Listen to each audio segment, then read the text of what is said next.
Bonjour et bienvenue pour ce nouveau film critique. Alors aujourd'hui, on va parler d'un film mais légendaire, un film qui a installé un genre à lui tout seul. Je parle bien sûr du bon, la brute et le truand de Sergio Leone. Générique.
Alors, le bon, la brute ou le truand, en anglais, The Good, The Bad and The Ugly, et dans sa langue natale, Il Bueno, In Bruto, In Cattivo, est un film ouesto-germano-hispano-italien réalisé par Sergio Leone en 1966.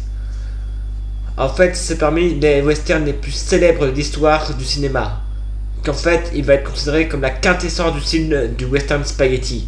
Comme je viens de dire, en fait, il va même installer il va vraiment appuyer sur le style.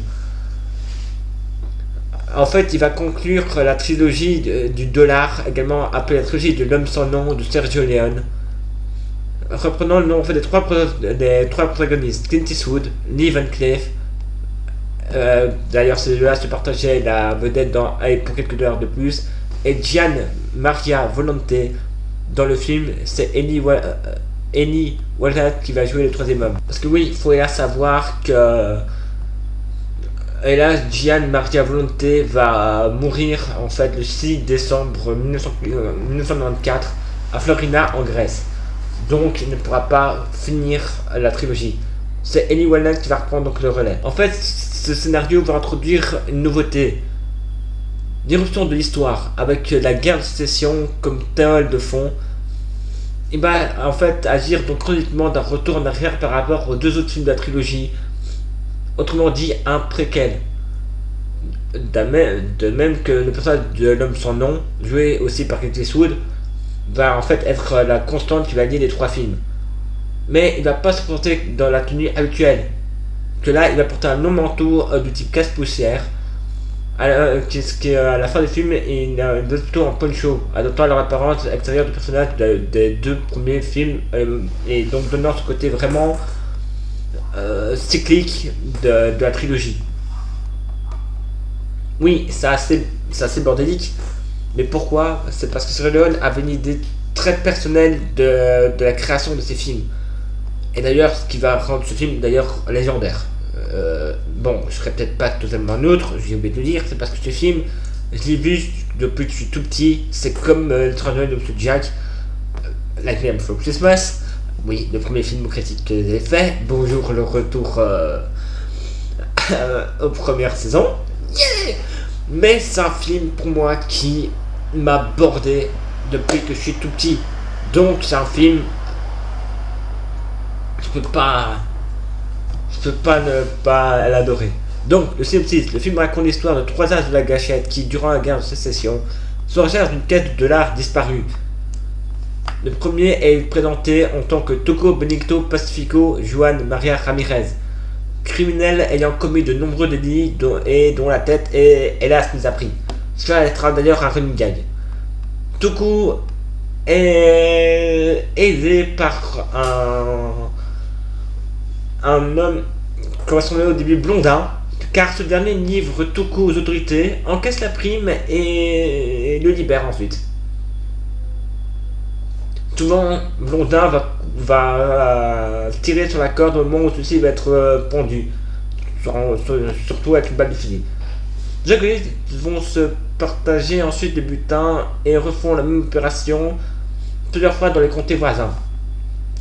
Mais pendant que nos deux amis font la quête de l'argent, un troisième personnage nommé Santesa va apparaître. C'est un tueur sans pitié qui va apprendre l'existence d'un coffre rempli de 200 000 dollars confédérés, caché par un soldat nommé Bill Carson. Et donc notre ami Sentenza va commencer à chercher ce pauvre Bill. Et surtout, il va commencer à chercher des informations. Blondin va décider de rompre le partenariat avec Toco, l'abandonnant dans le désert. Toco va réussir à survivre. Après avoir traversé de plus de 100 km, il arrive assoiffé et complètement épuisé dans un petit village. Il décide de se venger et trouve rapidement Blondin et le capture. Mais profitant d'une diversion offerte par la retraite des confédérés de Californie, les rôles vont se trouver inversés. Blondin va avoir Toco comme prisonnier, contraignant son ex-compagnon à le suivre au pied du désert. Alors que Toco est sur le point d'abattre Blondin, il aperçoit une diligence remplie de soldats confédérés morts ou mourants. Parmi ceux-ci se trouve en fait le vrai Bill Carson, l'homme recherché donc par Santesa. Carson relève à Toco le nom du cimetière où est caché Mago, met devant de l'eau et en échange du nom de la tombe. Pendant que Toco va chercher une gourde, Carson meurt, sans avoir donné le nom à Blondin, qui tout à coup devient très très important pour Toco, parce que Toco a bien le nom du cimetière, mais non pas la tombe. Le pognon, c'est sur le pif. Donc, Toco va commencer à soigner Blondin pour connaître le nom en question.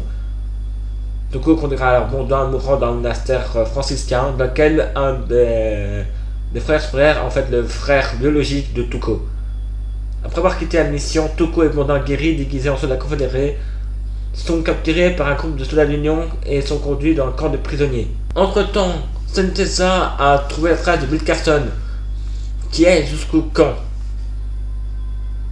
Là, il deviendra donc sergent gardien d'uniforme avec l'aide du caporal Wallace. Il torture, frappe violemment Toco pour connaître le nom du cimetière, parce que Toco se fait passer donc pour Bill Carson. Lorsqu'il apprend que seul Blondin connaît le nom ou le numéro de la tombe, il va changer de tactique. Il proposera alors une alliance et ce dernier va accepter. S'enfuyant tous les deux du camp et portant à l'arsenal des dollars, mais les 5 complices de Santesa, qui coûtaient les effets personnels des premiers volés par Santesa, de son côté, Toco est conduit et amené à un train de prisonniers, escorté par le caporal Wallace. Il s'occuperait de lui personnellement, sachant que sa tête est mise à prix. Sauf que lors du train, Toco réussit à s'évader, sautant du train en marche, qui va entraîner le caporal avec lui, qui s'est enchaîné. Bon, il va s'inverser assez rapidement, de manière très peu glamour, je veux dire. Dans le village voisin, dévasté par les deux armées, Toco rencontre un tueur de prime qui est blessé au début du film, qu'il avait blessé au début du film, et qui cherche à se venger. Toco va le crever, c'est le cas de le dire, il va vraiment le crever. Maintenant, étant dans le même village, il entend les coups de feu et reconnaît le son de rôdeur de son acolyte. Ah oui, il a l'oreille très fine, le Clint.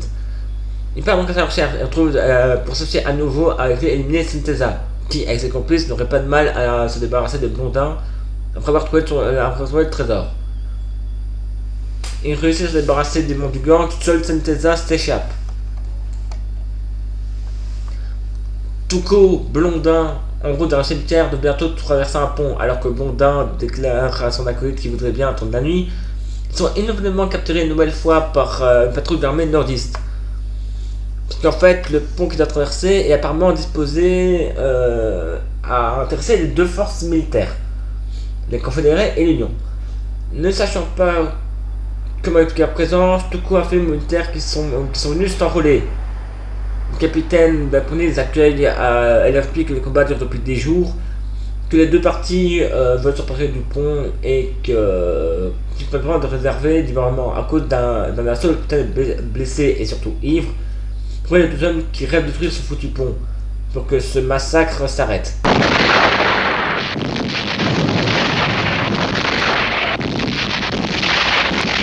Sauf que ce projet plaît immédiatement à nos deux amis parce que si le pont disparaît, les armées s'en iront. Alors ils auront champ libre pour continuer leurs recherches et ils ne devront pas à chaque fois s'arrêter de 10 secondes à cause de tous les militaires. Son parent d'explosifs et discrètement vont procurer le feu d'artifice tant attendu parce qu'ils vont miner le pont. Pendant qu'ils effectuent le travail, en fait la moitié immergée du pont, décide de leur secret. Tuku donne le nom du cimetière Sad Hill, Blondin donne le nom d'une tombe, Arch Stanton. Le pont donc explosera, le câble revenu. Les armées vont partir comme prévu. Vincent est arrivé finalement de l'autre côté de la rivière pendant que Blondin s'arrête près des ruines de l'église et réconforte un soldat qui serait mourant, tout compris de partir au galop jusqu'au cimetière. Arrivé au cimetière, Tuku va courir dans tous les sens et découvrira enfin la tombe d'Arch Stanton. Il commence à creuser furieusement le monticule, la terre des planches pour trouver le cercueil. Alors qu'avant de quoi que ce soit, il fut rejoint par Blondin, revolver au poing, qui lui ordonne de creuser avec une pelle qu'il jette à ses pieds. D'ailleurs, à ce moment-là, il m'arrête dans le synopsis, il y a une scène à ce moment-là, juste celle-là. Elle est légendaire parce que Blondin va arriver avec le pistolet. Il va arriver et il va lui dire cette phrase.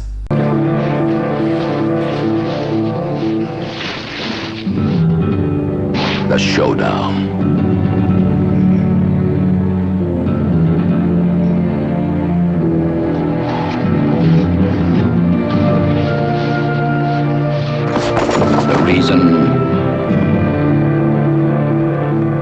César arrive aussi à emmener aussi en abandon des Tuku. Blondin rêve alors qu'on n'est pas dans l'entrée de cette tombe.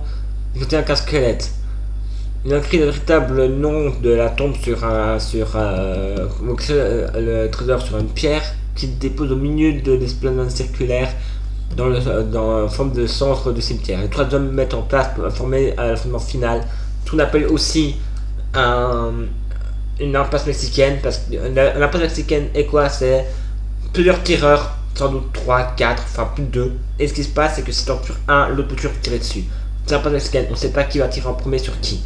Les trois hommes se mettent donc face à face pour l'affrontement. Blondin tire et abat en premier Spetanza. C'est pour ça que Strollers n'était pas chargé. Blondin lui avoue d'avoir tiré l'année précédente. Blondin aussi qu'il n'a rien écrit sur la pierre. Parce que la tombe recherchée à expliquer était sans nom, passée à côté seul d'Arch Stanton. Tonko va être alors contraint de creuser à nouveau. Et là, il y a cette phrase qui est légendaire, que tout le monde a dû au moins une fois entendre. Tu vois, le monde se divise en deux catégories. Ceux qui ont un pistolet chargé et ceux qui creusent. Toi, tu creuses. Tu vois, le monde se divise en deux catégories. Ceux qui ont un pistolet chargé et ceux qui creusent. Toi, tu creuses. Cette foutue phrase est tellement légendaire. Tout le monde l'a entendu au moins une fois. Et dès l'heure qu'il a trouvé la caisse et considéré qu'il contient effectivement beaucoup d'or, il est forcé à Blondin de se faire un nœud coulant autour du cou, puis se tenir debout en équilibre à travers d'une croix, les mains liées dans le dos. Blondin prend sur le butin, cherche la moitié de son cheval et s'éloigne. Pendant que Tuku crie à l'aide, l'insultant, perdant peu à peu l'équilibre, arrivé hors de portée de revolver, Blondin fera leur feu et sur la cœur et libérera Tuku comme il le faisait au début du film. Blondin se va avec la moitié de sa somme, laissant l'autre moitié, mais n'ayant pas cheval, Tuku fout de rage, courant à la corde autour du cou, Les dernières images montrent Blondin s'éloignant à travers la colline. Ce qui va donner la suite pour L'homme sans nom. Le titre original c'est Il bueno, il bruto, il cattivo, donc c'est notamment traduit. En espagnol, Il bueno, el fio, el malo, c'est la même chose. En allemand, Sei Gleiche ein Leuken, là par contre il y a un truc qui manque. En anglais, The Good, The Bad and The Ugly, c'est déjà dit. Comme vient de dire, c'est réalisé par Sergio Leone. Leone a beaucoup fait le scénario. Les musiques, c'est Ennio Morricone, qui aussi, c'est... Morricone, ses musiques, c'est ça.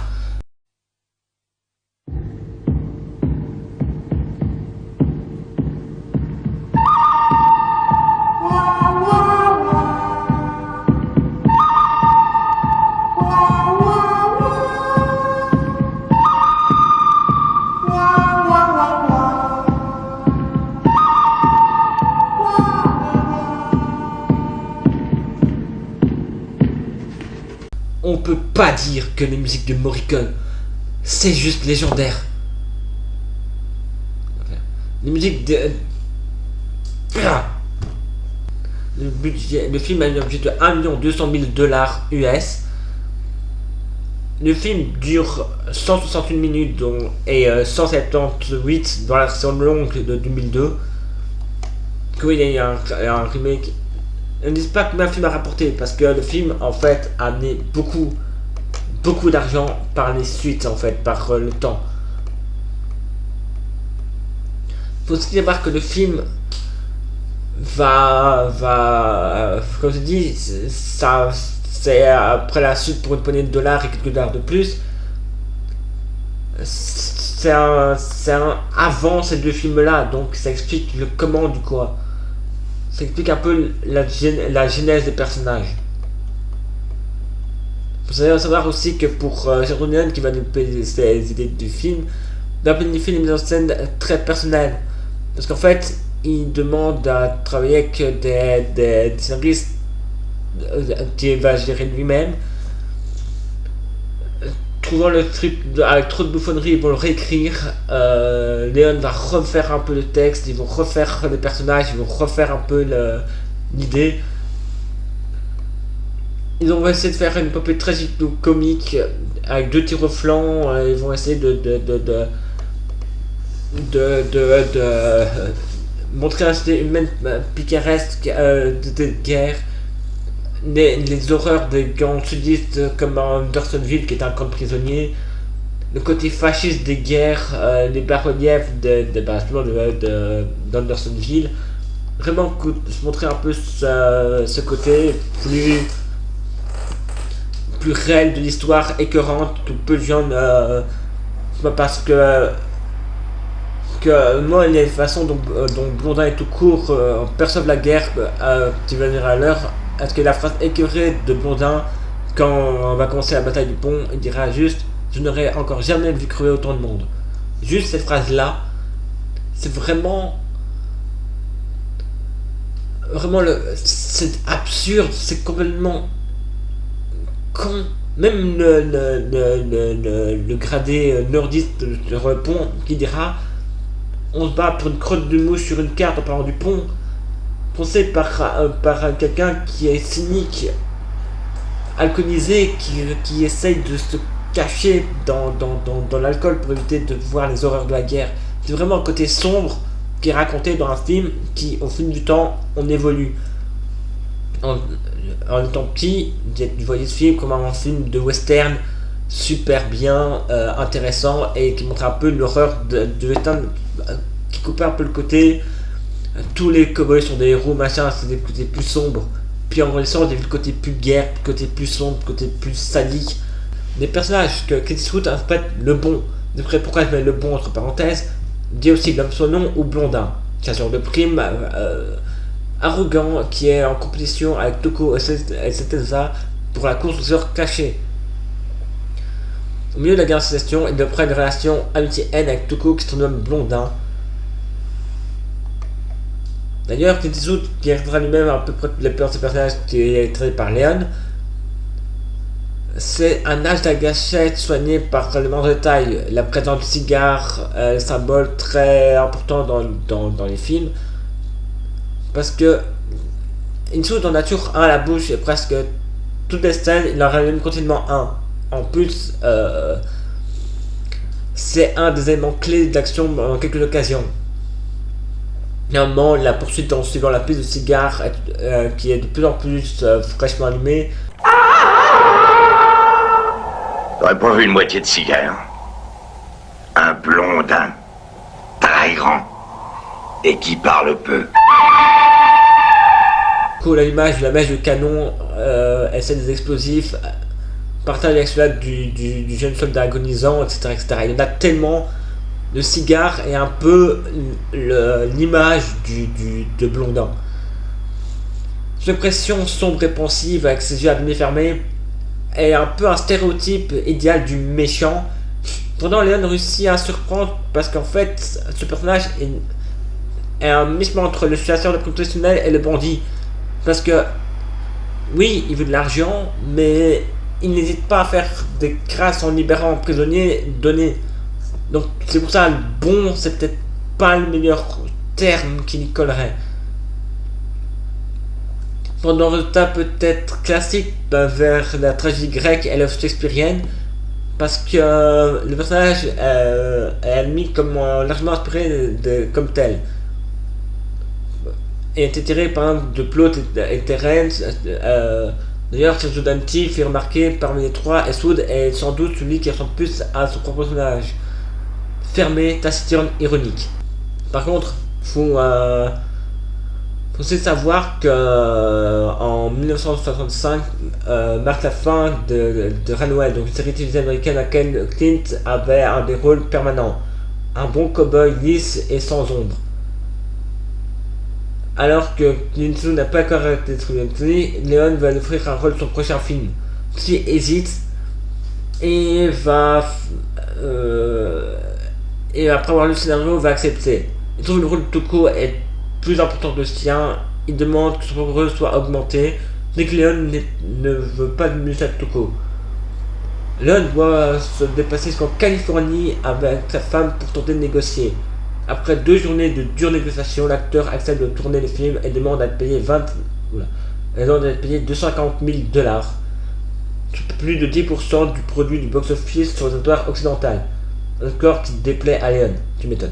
Dans le film, en fait, le personnage de Clint est désigné comme musulman de Blondin, que personne ne connaît son vrai nom.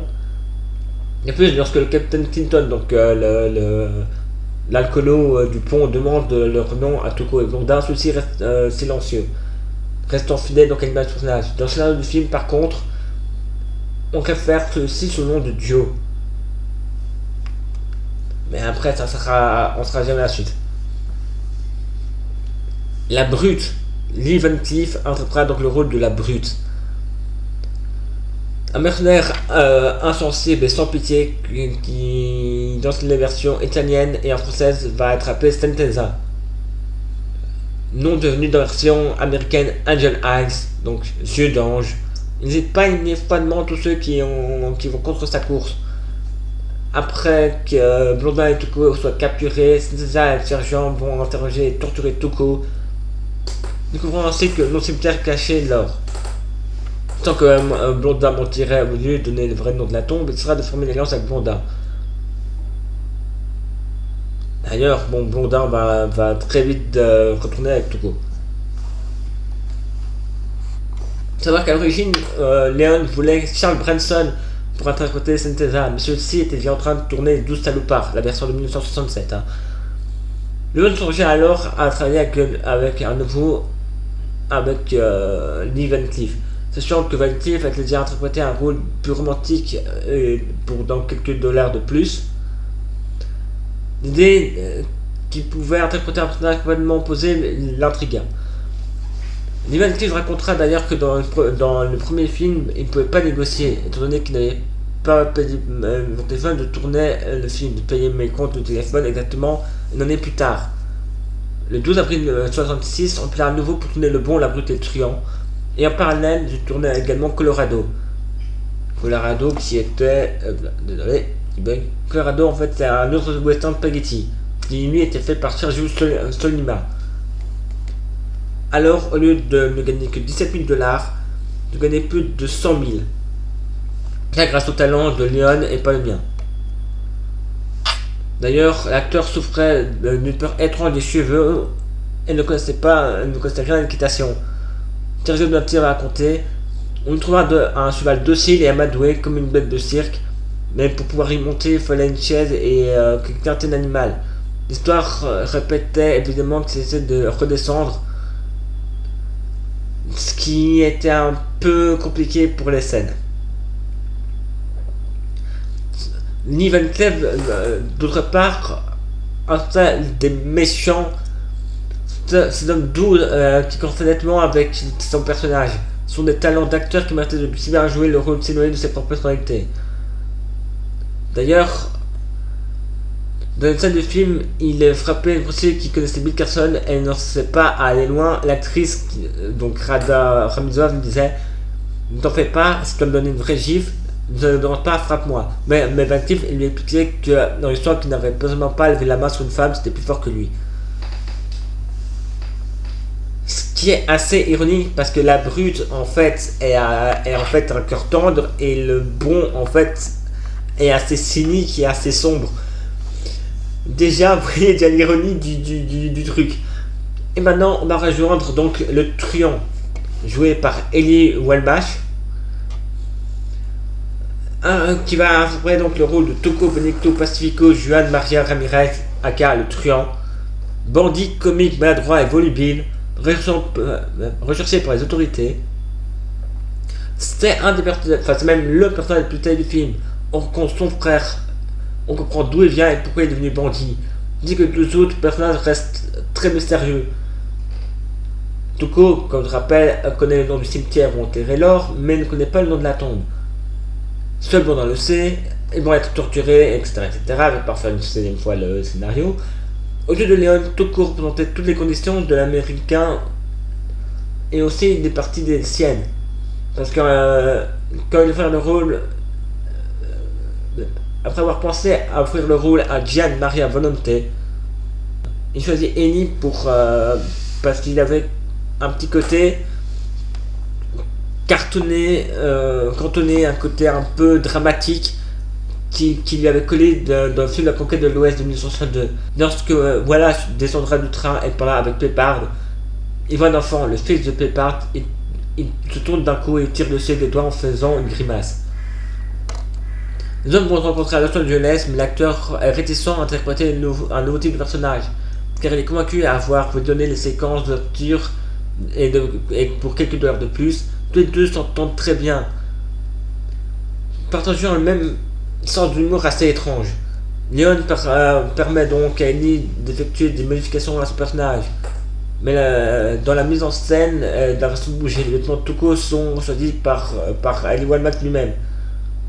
C'est également lui qui propose le signe de croix comme possible du personnage. Parce que oui, Tuco est, comme vous notez bien, est mexicain, donc très croyant. Et un de ses tics va faire toujours un signe de croix, tout le temps.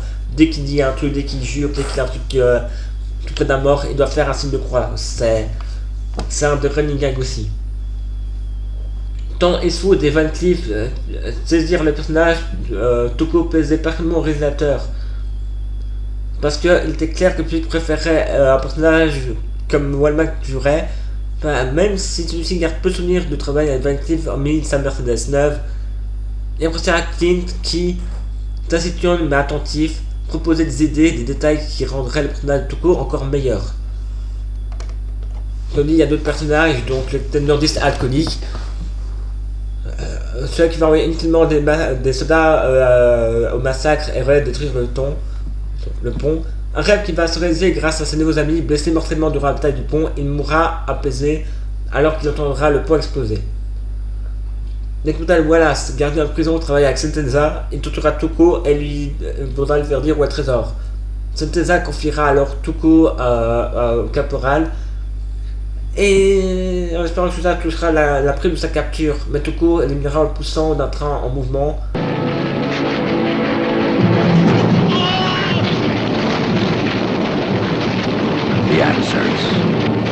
Il faut savoir que la personne qui joue le caporal, en fait, à la base était boucher, qui s'est devenu acteur.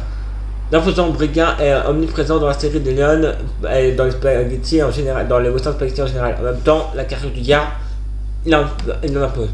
Bill Carson, aussi appelé Jackson, parce que, oui, en gros, Bill Carson, pour se cacher, parce qu'il sait qu'il est poursuivi, va changer de nom. Joué par Antonio Casal, il présente un des points tournants de l'histoire, parce qu'au moment de mourir, il donnera à Tuco le nom du cimetière et à Blondin le nom de la tombe. L'acteur apparaîtra aussi dans un autre film de Leon, Il était une fois la Révolution. Pablo Ramirez, joué par Luigi Pistini, prêtre catholique et frère de Tuco, méprise son frère qui est devenu bandit, mais fondamentalement il ne veut que du bien. Pistini est un vétéran ayant joué dans plusieurs western spaghetti, interprétant habituellement des méchants, comme est pour quelques heures de plus, où il interprète le rôle de Groggy. Stevens, qui est un paysan mêlé à l'histoire entre Baker et Carson, il est tué avec son fils aîné par Setenza, après avoir révélé des informations sur l'heure qu'il avait entendu et l'identité de Jackson. Et il a parlé d'une certaine caisse qui aurait disparu, pleine de beaux dollars. C'est ça qui m'intéresse. Mais 200 000 $, c'est une somme. Et cette somme, il faut la gagner.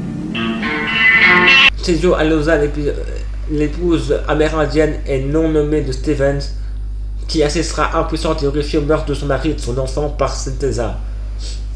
Ce rôle de femme accablée par le destin est interprété à excluder par une actrice cubaine d'origine taino.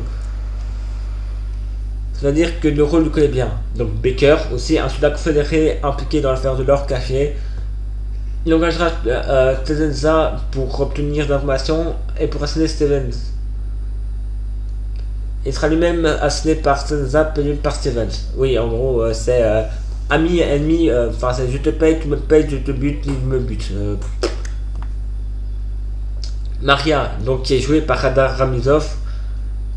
Donc c'est celui qui est par Sentenza, qui connaissait donc Bill Carson, et c'est l'actrice qui avait dit à l'acteur qui jouait Sentenza, s'il faut que tu me frappes, fais-le, mais celui-ci lui a dit qu'il n'oserait pas.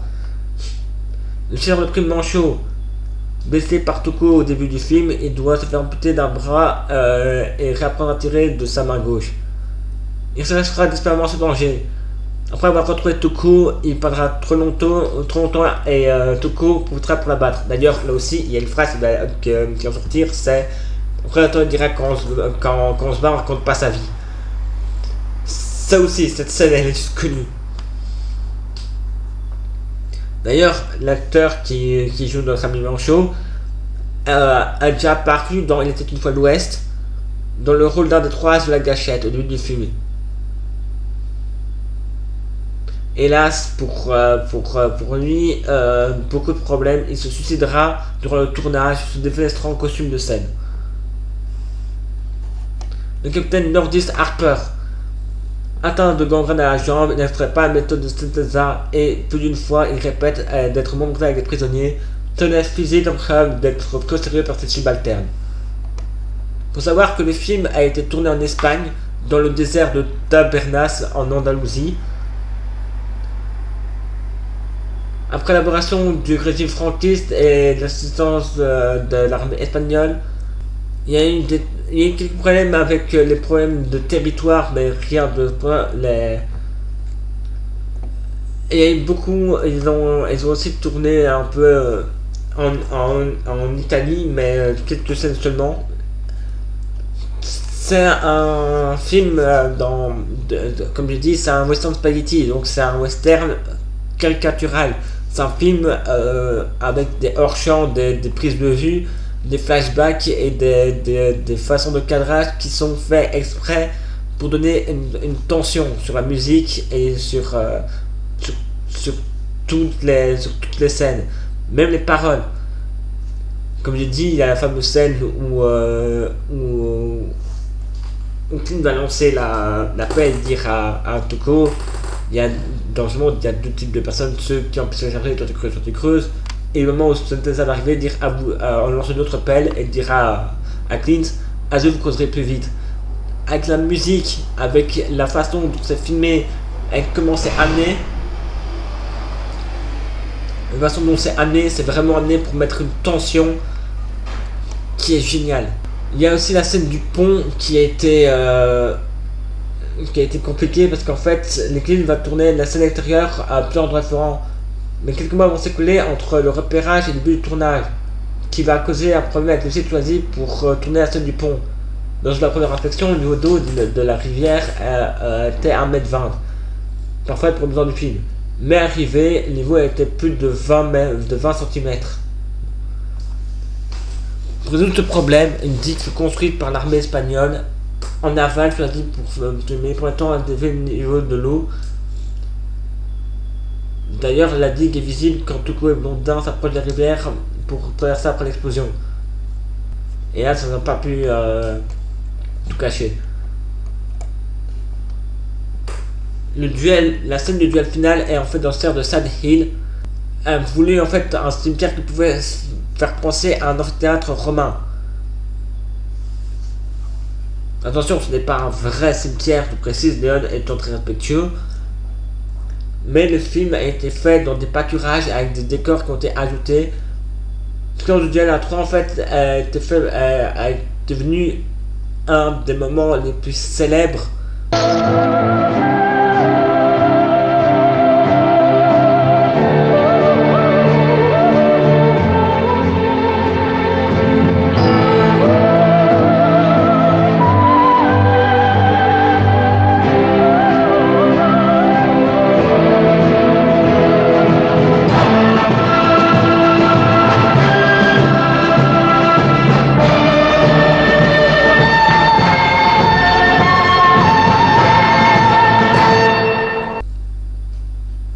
Que la musique qui a été amenée, etc. de nouveau pour que ça soit un film qui colle. Parce que le film en fait va amener un grand changement parce que grâce à son notoriété, le directeur Sergio Leone généra en 41 ans, donc de 66 à 2007, plus de 25 millions de dollars aux États-Unis. Un chiffre qui merci en l'heure d'aujourd'hui, ne sera probablement jamais égalé à aucun réalisateur. Il faut savoir que ce film en Italie a fait 11 364 221 entrées, soit 3 milliards 210 000, non, 3 milliards 210 millions 701 000 livres de recettes. C'est un record. En France, il aura fait un taux de 6 308 276 entrées. C'est un focal de record. Et la plupart du temps, dans tous les sites qui le gardent, donc que ça soit les box-office, Mojo, Metacritic, Rotten Tomatoes, ils tournent à du 90 sur 100, du 7 sur 10. Les avis sont souvent maintenant sont assez bonnes, bien qu'à la sortie du film, les critiques furent diverses. Parce que la présentation de Western Spaghetti outre-Atlantique, la critique américaine Roger Ebert avait avait dit que le film était très bien, alors que d'autres avaient dit que le film était un peu trop lent. D'autres par contre vont dire que le film est intelligent, virtuose, rempli d'humour et de nuances baroques, qui va vraiment clore de manière magistrale la fameuse trilogie. Un style stylisé, comédie artistique et tragique, beaucoup de bonnes critiques, très peu de mauvaises, mais quelques-uns diraient ironiques, mais très bien amenés. Et là, il faut savoir que Sergio n'avait pas l'intention de tourner d'autres westerns. Que le film suivant était une fois l'Ouest, espérait clore le genre. Le scénariste de Leone va quand même essayer de lui trouver une suite. Annie va dire en disant Tuco Gerture, ce salopard découvrant que le commandant est assassiné, mais soit survivant pour cacher le trésor, Tuco déciderait donc de le suivre. Mais Clint étant directeur de reproduction et aussi narrateur, préfère arrêté là et que ce personnage reste où il en est, ça veut dire perdu quelque part. Enfin, au fond de l'Ouest, mais on ne sait pas où. Il faut aussi savoir que il y a une célèbre séquence manquante du film qui figurera sur aucune version. Mais en fait, il existe en fait des photos de la bande-annonce qui va être mise sur la version DVD 2003. Cette scène donc devrait suivre celle initialement coupée de Kate Santana arrive dans le camp sudiste et demande d'entraînement sur Bill Carson. Donc, pour le contexte, donc la scène se passe donc à Socorro, village texan situé sur la ligne de front. Toko recherchant Blondin pour se venger. Sur l'estrade, un roller fait un discours patriotique en faveur du Sud, recrutant des volontaires. Montant dans la chambre d'hôtel, dans les bras d'une jeune mexicaine, et va suivre Bachelor. Le recruteur parti, Toko sort, tire de sa cachette, montre à l'estrade et réclame de l'argent à la foule. De mettre dans son arme. Il abat alors son sombrero et il pose sur l'estrade pour cueillir l'argent. Après que les des temps de secours se mettent en rang pour payer. Il son chapeau sur l'estrade pendant que les villageois le remplissent. Toko arrivera dans un taverne demandant un homme grand et blond, donc Blondin, et passe en ville. Donc Toko intime le barman. L'ami de Blondin court crédence qui a jusqu'au chapeau. Tout retourne ensuite récupérer son héros et qui pensera remplir l'argent mais trouvera vide. Exception d'un cigare fumant, qui est celui de Blondin. Furieux, il retourne à la taverne et empoigne le barman, lui reprochant de lui avoir menti. Les caméras s'éloignent du bar et on leur a entendu le barman hurler. Peut-être que Toko aurait été brûlé avec le cigare de Blondin. Toko monte sur va et tente de retrouver Blondin. La scène suivante montrerait Toko chevauchant dans la colline à la tueur à la recherche de celui-ci. La scène a été avortée. D'ailleurs, l'influence culturelle, est-ce que même Quentin Tarantino estimerait que ce film est un des meilleurs réalisés de tous les temps et va l'utiliser pour référence pour plusieurs de ses films. La trame est emprunté de certaines scènes dans un film coréen qui s'appelle Le Bon, la Brute et le Cinglé.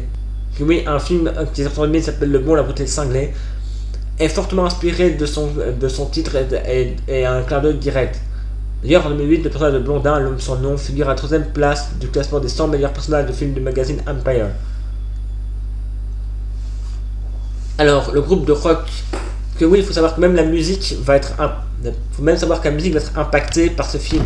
Le groupe de rock anglais Drill Street va s'en servir de thème principal dans l'introduction de tous ses concerts durant ses tournées de 81. Les Irlandais du groupe de Pug ont repris le thème principal du film de la bande originale de Stain of Hell de 87 d'Alex Cox, dans lequel le groupe joue par ailleurs.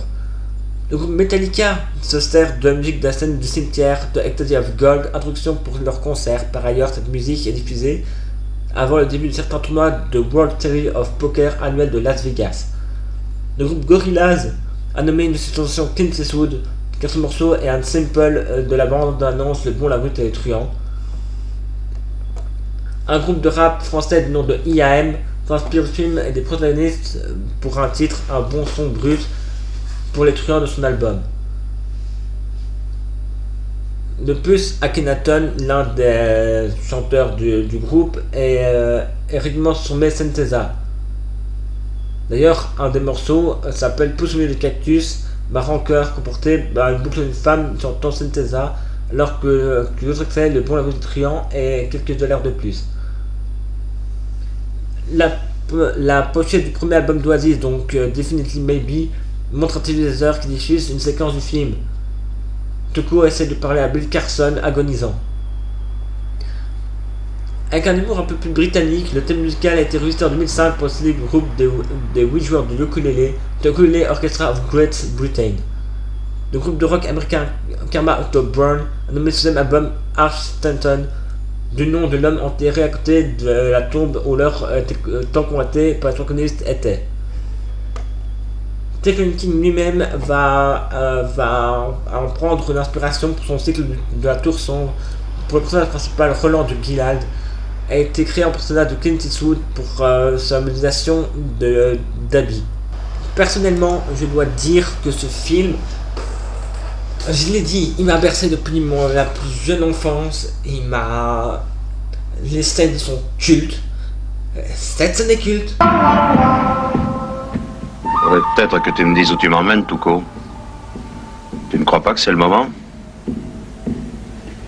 Je t'emmène vers 200 000 $. Qu'est-ce que tu dis de ça, blondin? Cette scène est culte.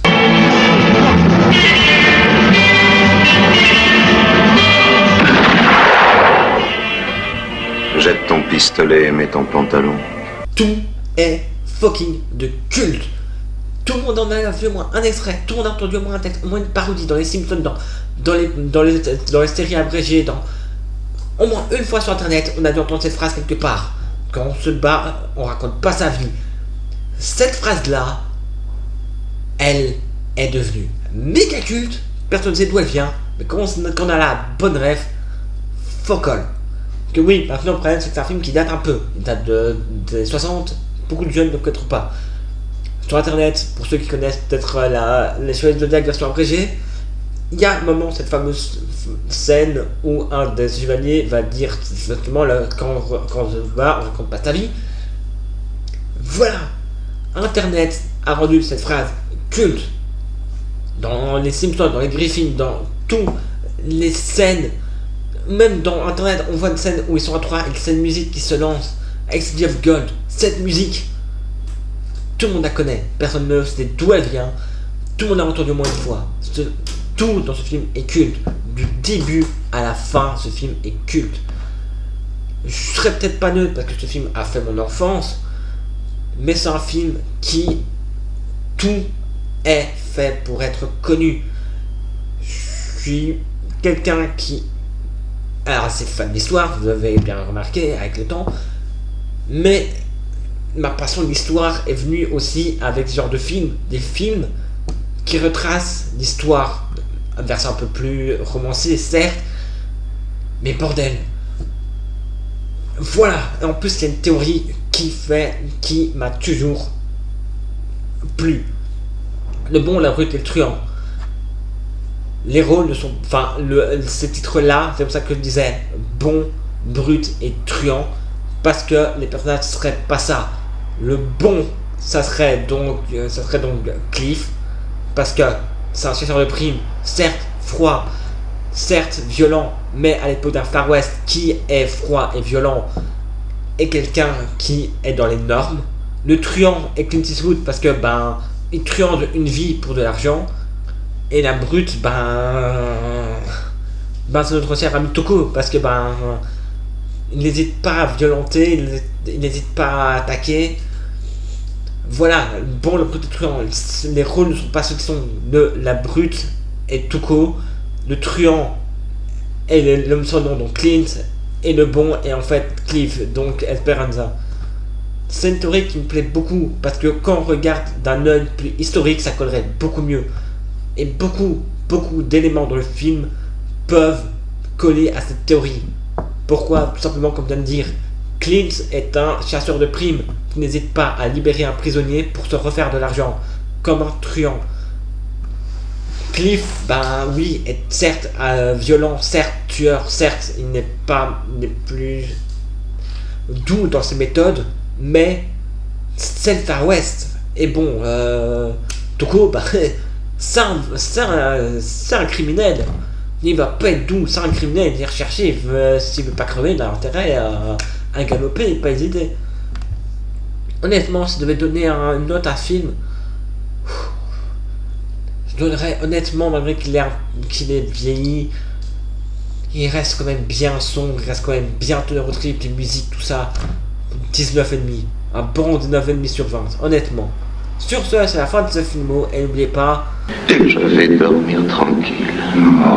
Parce que je sais maintenant que mon pire ennemi veille sur moi.